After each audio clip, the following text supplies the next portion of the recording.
சங்கரன் கோயில், சங்கர நாராயணார் கோயிலில் கும்பாபிஷேகத்திற்காக தேதி குறிக்கப்பட்டிருக்கிறது. நாங்கள் கோயிலில் நுழைஞ்சதிலிருந்து தரிசனம் செய்கிற வரைக்கும் இங்கே இருக்கக்கூடிய பக்தர்களும் சரி, பாரதிய ஜனதா கட்சியை சார்ந்த நிர்வாகிகளும் வேலைகளை முழுதாக முடிக்காமலேயே கும்பாபிஷேக தேதியை குறித்திருக்கிறார்கள். நிறைய இடங்களில் பணிகள் நிறைவராமல் இருக்கிறது. அதுவும் குறிப்பாக ஆவணி மாதம் தேய்பிறையில் இந்த தேதி குறிக்கப்பட்டிருக்கிறது. எங்களுக்கெல்லாம் பெரிய மன வருத்தத்தை அளிக்கிறது. அரசு இதை மறுபரிசீலனை செய்ய வேண்டும் அப்படிங்கிற கோரிக்கையை நீங்கள் சொல்ல வேண்டும் என என்னிடம் சொன்னாங்க. வழக்கமாக ஆன்மீக விஷயங்களில் எது நல்ல நாள், எது எந்த ஒரு விசேஷம் செய்வதற்கு உகந்த நாள் அப்படின்னு சொல்கிறது அரசியல்வாதிகளுக்கு தெரியாது. ஆனாலும் பக்தர்கள் மற்றும் கோயிலுடைய அன்பர்களுடைய கோரிக்கை நியாயமாக இருக்கும் என்றால் அரசு அதில் எந்தவித வீண் பிடிவாதம் பிடிக்காமல் அதை பரிசீலிக்க வேண்டும் என்பதுதான் எங்களுடைய கோரிக்கை. ஏனென்றால் நிறைய இடங்களில் பார்த்திங்கன்னா 1000 ஆண்டுகள் பழமை வாய்ந்த கோயில், நிறைய மூலிகை ஓவியங்கள் அங்கங்கே நம்ம பார்க்க முடியுது. அது விதானங்களில் சரி, சுவர்களில் சரி. அந்த ஓவியங்களில் கூட புதுப்பிக்க முடியாமல் திருப்பி ஒரு கும்பாபிஷேகம் அப்படிங்கிறதே எதுக்காக? கோயிலை திருப்பியும் சீரமைச்சு அதில் வர்ணங்கள் எல்லாம் பூசி அதுக்கு மீண்டும் ஒரு புத்து ஒளி கொடுக்கிற மாதிரியான ஒரு சூழலை உருவாக்குறது தான் கும்பாபிஷேகம். அது ஆன்மீகத்தில் அந்த சக்தியெல்லாம் கொண்டு கொடுத்தது பூஜை பண்ணி. ஆனால் அறையும் குறையுமாக கோயிலோட பணிகள் நிறைவராமல் இதை செய்வது என்பது இங்கே இருக்கக்கூடிய பக்தர்களுக்கு மிகுந்த வேதனையை ஏற்படுத்தி இருக்கிறது. இந்து அறநிலைத்துறை அமைச்சரும் சரி, மாநிலத்தினுடைய முதல்வரும் சரி, மாநிலத்தோட முதல்வருக்கெல்லாம் இதிலெல்லாம் எந்த நம்பிக்கையும் கிடையாது. அதனால் மாநிலத்தோட முதல்வர் அவருடைய துணைவியாரிடம் கேட்டு ஒரு கோயிலில் கும்பாபிஷேகம் அப்படிங்கிறது முழுமையான பணிகள் எப்படி நிறைவுற்று இருக்க வேண்டும் என்பதையாவது அவர் புரிந்து கொண்டு இந்த பக்தர்களுடைய கோரிக்கையை அவர்கள் பரிசீலனை செய்ய வேண்டும் என்பதுதான் எங்களுடைய நிலைப்பாடு.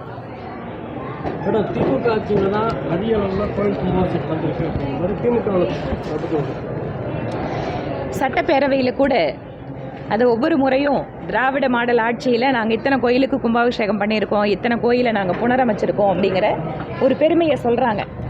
ஆனால் இதில் எல்லாம் பார்த்தீங்கன்னு சொன்னால் அந்த கோயில் கும்பாபிஷேகம் இதனோட செலவில் எத்தனை அரசு கொடுக்குது, எத்தனை உண்டியல் காணிக்கையிலேருந்து எடுத்து பண்ணுறாங்க, எத்தனை கோயிலுடைய பக்தர்கள் அந்த நன்கொடையாக கொடுத்து அந்த கோயிலோட பணிகளை செய்கிறாங்க அப்படின்னு பார்த்தீங்கன்னா, பெரும்பான்மையான கோயில்கள் அந்த கோயிலுடைய பக்தர்களுடைய நன்கொடையினால தான் இத்தனை குடமுழுக்கோ இத்தனை தூரம் அதனால அதற்கு அந்த கோயிலுடைய புனருத்தாரண பணிகள் எல்லாமே அதில் தான் நடக்குது. அதனால் தமிழகம் என்பது கோயில், பக்தர்கள், ஆன்மீக அன்பர்கள் இவர்களெல்லாம் சேர்ந்து இதை நம்ம கோயில்னு பார்க்குறதால தான் இன்றைக்கி இவங்க இந்த கணக்கெல்லாம் கொடுத்துட்ருக்காங்க. இத்தனை கோயிலில் நாங்கள் பண்ணியிருக்கோம், செஞ்சுருக்கோன்னு.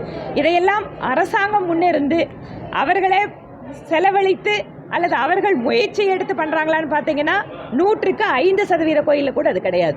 மீது எல்லாமே எங்களோட கோயில் பழசாயிடுச்சு, கும்பாபிஷேகம் பண்ணோம். இன்னும் நிறைய இடங்களில் கும்பாபிஷேக செலவுகள் கோயிலோட அத்தனை குடமுழுக்க விஷயங்களையும் ரெடி பண்ணி நாங்கள் எல்லாம் பணம் கொடுத்து நாங்கள் பண்ணிக்கிறோம், நீங்கள் தேதியை மட்டும் கொடுங்கன்னு சொன்னால் கூட அதில் கூட அரசியல் பண்ணக்கூடியது தான் இன்றைக்கி பார்க்க முடியுது. அதனால் கோயில் விஷயங்களில் தயவு செய்து கோயிலுடைய பக்தர்கள், ஆன்மீக அன்பர்களுடைய அறிவுரையை கேட்டு அதன்படி இந்த அரசு நடக்கும் என்றால் அதுதான் உண்மையாக மக்களுக்கான அரசாக இருக்க முடியும். நன்றிங்க. மத்திய பட்ஜெட்டுக்கு சங்கரன் கோயிலுக்கு முன்னாடி கூட வந்திருக்கேன். இடைத்தேர்தல் இருந்தபோது பிரச்சாரத்துக்கே வந்திருக்கேன். சொல்லுங்க. மத்திய பட்ஜெட்டை எதிர்த்து தமிழ்நாட்டில் திராவிட முன்னேற்ற கழகம் தொடர்ச்சியாக குற்றச்சாட்டு வைக்கிறாங்க. புறக்கணிக்கப்பட்டிருக்குங்கிறாங்க, தமிழ்நாடுங்கிற வார்த்தை இல்லைங்கிறாங்க. இதற்கு எல்லாமே முந்தா நாள் மத்திய நிதியமைச்சர் பாராளுமன்றத்தில் பதில் கொடுத்துருக்காங்க. ஒரு மாநிலத்தோட பெயரை சொல்லலை அப்படின்னு சொன்னால் அங்கே நிதி வழங்காமல் புறக்கணிக்கிறதா அர்த்தம் இல்லை. இதற்கு முன்பாக திமுக கூட்டணியில் இருந்த போது கூட எத்தனை முறை பட்ஜெட் போட்டார்கள், எத்தனை முறை மாநிலத்தோட பேரை சொன்னாங்க. ஏன் சட்டமன்றத்திலே இங்கு நிதியமைச்சர் பட்ஜெட் கொடுக்கும்போது எல்லாம் மாவட்டத்தோட பேரை சொல்கிறாரா? மாவட்டத்தோட பேரை சொல்லனா அந்த மாவட்டத்துக்கு நிதி போகாதா? இதெல்லாம் ஒரு குழந்தைத்தனமான பேச்சு. ஒரு அரசாங்கத்தை நடத்தக்கூடியவர்கள் ஒரு இடத்தோட பேரை, ஒரு மாநிலத்தோட பேரை சொல்லலைன்னா அந்த திட்டம் அங்கே செயல்படுத்த முடியாமல் போயிருமா? விவசாயிகளுக்கு 6000 ரூபாய் வருஷத்துக்கு கொடுக்குறாருன்னா தமிழ்நாட்டு விவசாயிகளுக்கு சேர்த்து தான் கொடுக்குறாரு. சிறு குறு தொழில் நிறுவனங்களுக்கு கடன் உதவி பண்ணுறாங்கன்னா தமிழ்நாட்டில் இருக்கிற நிறுவனத்துக்கு சேர்த்து தான் பண்ணுறாங்க. 20 லட்சம் ரூபாய் இன்றைய முத்ரா கடன் உதவி திட்டம் உயர்த்தப்பட்டிருக்க கடன் வரமுன்னா அது தமிழ்நாட்டை சேர்ந்தவங்களும் சேர்த்து தான். இங்கே அடிப்படை கட்டமைப்பு வசதிகள், ரயில்வே திட்ட பணிகள் எந்த மாநிலத்தில் இல்லாத அளவுக்கு அதிகமான ரயில் நிலையங்கள் அம்ருத் திட்டத்தில் தமிழ்நாட்டில் தான் செயல்படுத்தப்படுகிறது. சாகர்மாலா திட்டத்தில் ஆயிரக்கணக்கான கோடி ரூபாய் தமிழ்நாட்டுக்கு கொடுக்கப்பட்டிருக்கு. இதையெல்லாம் மறைத்து விட்டு திமுக அரசு என்ன எதிர்பார்க்குது? எந்த பணமாக இருந்தாலும் பணமாக அவங்க கையில் கொடுக்கணும்னு எதிர்பார்க்குறாங்க. எப்படி இவங்கெல்லாம் ஒவ்வொரு அமைச்சரவையிலையும் அப்படியே தனித்தனியாக வெட்டிக்கிறாங்க, அங்கேருந்து இத்தனை எங்களுக்கு இத்தனை உங்களுக்குன்னு. அந்த மாதிரி மத்திய அரசு நேரடியாக பணத்தை கொடுக்கணும்னு எதிர்பார்க்குறாங்க. ஆனால் பிரதமர் மோடி அவர்கள் யாருக்கு எந்த உதவி தேவைப்படுகிறதோ அதை நேரடியாக ஒரு பைசா கூட குறையாமல் நேரடியாக ஏழைகளுக்கு கொடுக்க வேண்டும் என நினைக்கிறார். அதுதான் இவங்களுக்கு வைத்தறிச்சல் தாங்க முடியல. எங்ககிட்ட கொடுத்துட்டா நாங்கள் அதில் எவ்வளோ பண்ண முடியுமோ பண்ணிட்டு மீதி ஏதோ கொஞ்சம் கொடுப்போம்.